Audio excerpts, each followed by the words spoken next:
I never thought I'd be betrayed by someone so close to me. You hear stories about stolen credit cards, money vanishing from accounts, and people living double lives, but you never expect it to happen in your own family, especially not by your own sister. This all started a few months ago, when I noticed something strange in my bank account. At first, it was just a small charge here and there. But within days, over $18,000 had disappeared. My heart sank. I couldn't breathe. I called my bank, desperate for answers. That's when the truth hit me like a truck. My own sister had stolen my bank card, taken out every last dollar, and spent it like it was nothing. What did she spend it on? Everything from designer bags to parties and random junk. And the worst part? My parents defended her. They said she was just going through a rough time, that I was overreacting, and that family forgives. Meanwhile, I was drowning in anxiety, trying to figure out how to pay my rent and fix the damage she left behind. It felt like I was being punished for trusting the wrong person. I tried to stay calm. I tried to reason with her. I even begged my parents to see what she had done, not just to me but to the trust in our family. But they didn't want to hear it. They acted like I was the problem, like I was tearing the family apart just by speaking the truth. Then, something happened. Something none of us saw coming. It flipped the whole situation upside down and forced everyone to face the reality they'd been ignoring. And let's just say my sister's actions finally caught up with her. But not in the way you'd expect. Before all this happened, my sister and I were actually pretty close. We weren't best friends or anything, but we shared jokes, had late-night talks, and looked out for each other. At least I thought we did. She was always the bold one, the kind of person who could charm her way out of anything. I was the quieter one, more focused on saving money, planning for the future, trying to stay responsible. Maybe that's why I didn't notice what she was up to. I trusted her blindly, and that's what made this hurt so much more. She had been struggling with money for a while. She lost her job, bounced around from gig to gig, and always seemed to have an excuse for why she couldn't pay her bills. I helped her when I could, paid for her groceries a few times, even covered her phone bill once. But I never imagined she'd go as far as stealing my bank card and draining my account.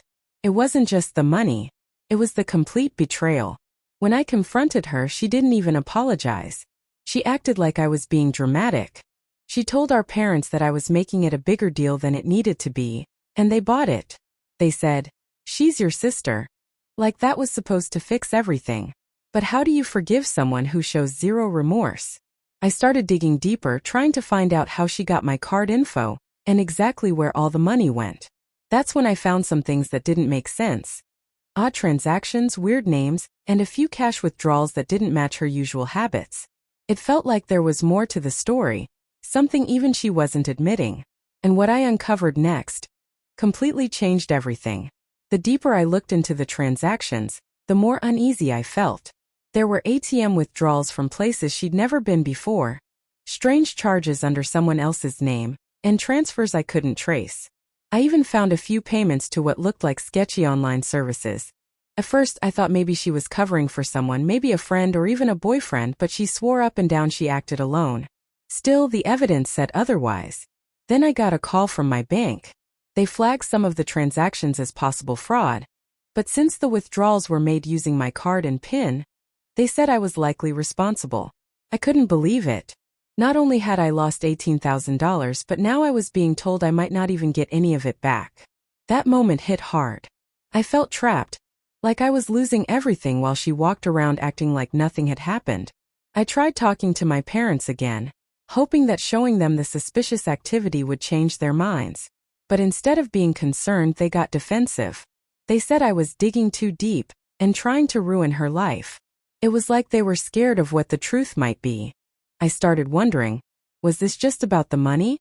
Or was there something they weren't telling me? Had she done something like this before and they just covered it up? Meanwhile, I noticed my sister acting strange. She was more secretive, barely spoke to me, and started avoiding the house altogether. I saw her meeting with someone late at night, someone I didn't recognize. The way she acted, it didn't feel like guilt, felt like fear. And suddenly I realized this might be bigger than just stolen money. Something else was going on. I couldn't ignore it anymore. Something was seriously off. My sister wasn't just hiding from me. She looked scared. The kind of fear that doesn't come from guilt, but from being caught in something way over your head. I started watching her more closely not because I wanted to spy, but because I felt like I was the only one trying to figure out what was really going on. My parents had checked out completely. They still acted like I was just angry over a little money, even though I showed them everything: bank statements, flagged transactions, even the late-night meetups. They didn't want to see it. One night I followed her. She left the house around 11 p.m., hoodie up, looking over her shoulder the entire time. I stayed back far enough so she wouldn't notice. She met someone in a car parked a few blocks down. I couldn't see their face, but the way they talked, it wasn't casual. There was tension. She handed them something, maybe cash or a card, and they handed her something back. It didn't look like a regular exchange. I took pictures just in case. But what really shook me was the look on her face when she walked away. She was crying. Not dramatic tears, just silent. Like she was completely drained.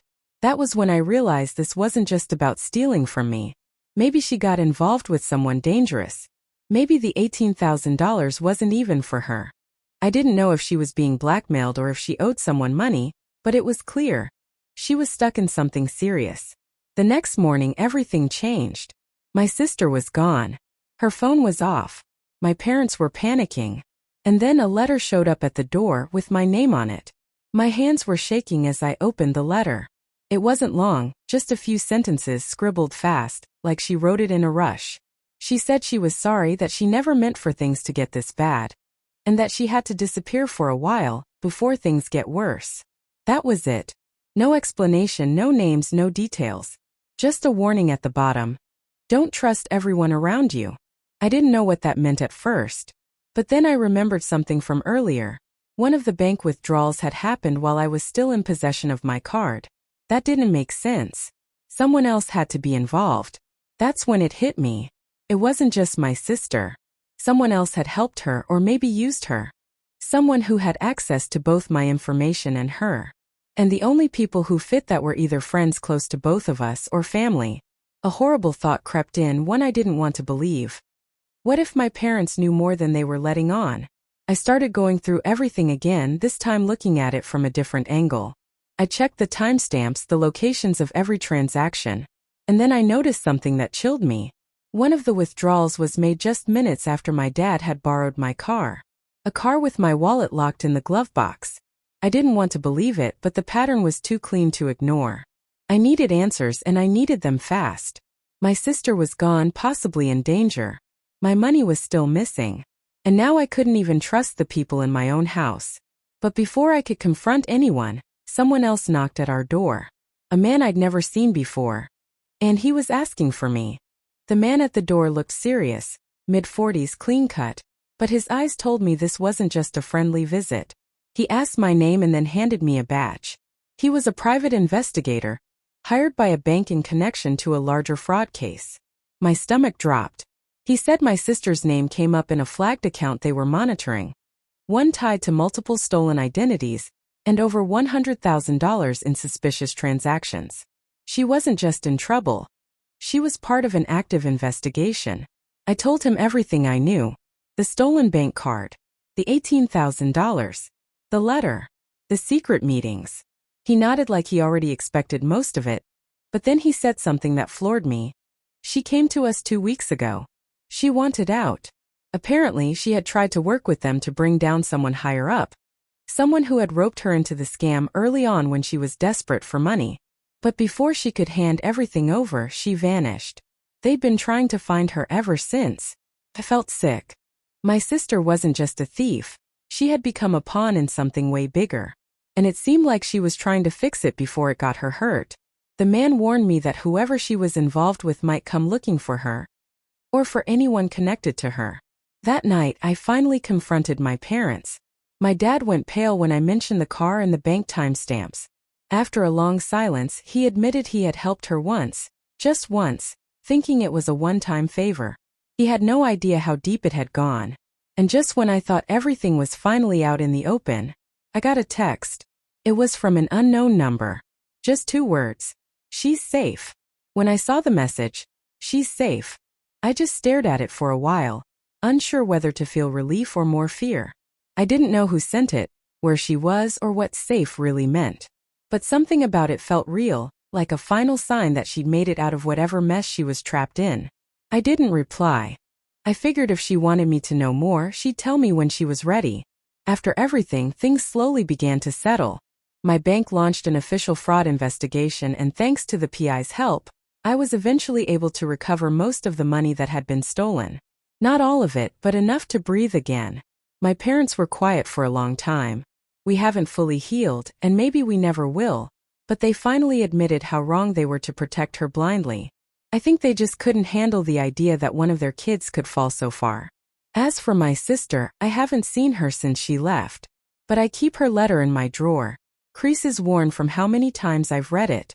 I don't know if she'll ever come back, or what kind of life she's trying to build now, but I hope wherever she is, she's truly safe this time, and not just hiding from something worse. This whole experience taught me something heavy. Trust can break in an instant, and even the people closest to you can make choices that leave deep scars. But it also reminded me that the truth always finds its way out, no matter how buried it is. And sometimes the hardest part of a story is learning how to move forward when the ending isn't perfect.